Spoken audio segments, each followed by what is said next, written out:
এই রমজান মাসে ইফতারের শেষে যদি ভাজাভুজি না থাকে তাহলে যেন ইফতারটা কেমন একটা অসম্পূর্ণ মনে হয়। আর ইফতারের পরে একটু ভাজাভুজি খেতে সবারই কম বেশি মন চায়। তাই আমি চলে আসলাম আজকে বেগুনি তৈরি করতে। তাই বেগুনিটা আমি কিভাবে তৈরি করছি সেটাই তোমাদের সঙ্গে আমি শেয়ার করব। তো এখানে আমি নিয়ে নিয়েছি বেসন, একটু আতপ চালের গুঁড়ো, অল্প একটু ময়দা, আর নিয়েছি এখানে ফুড কালার, স্বাদ মতো লবণ দিয়ে একটু একটু জল দিয়ে আমি এটাকে একটা ঘন ব্যাটার তৈরি করে নেব।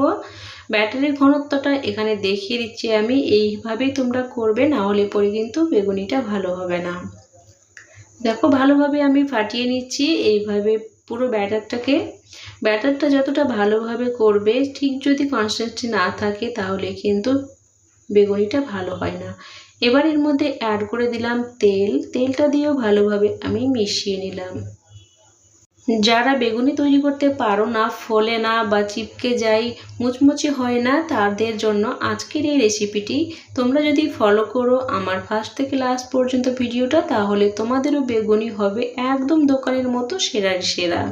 তো দেখো এখানে আমি ব্যাটারটা তৈরি করার পরে আমি বেগুনগুলোকে স্লাইস করে কেটে রেখেছিলাম, দিয়ে একটা একটা করে ব্যাটারের সঙ্গে মিশিয়ে নিয়ে আমি এখানে গরম তেলে ছেড়ে দিলাম।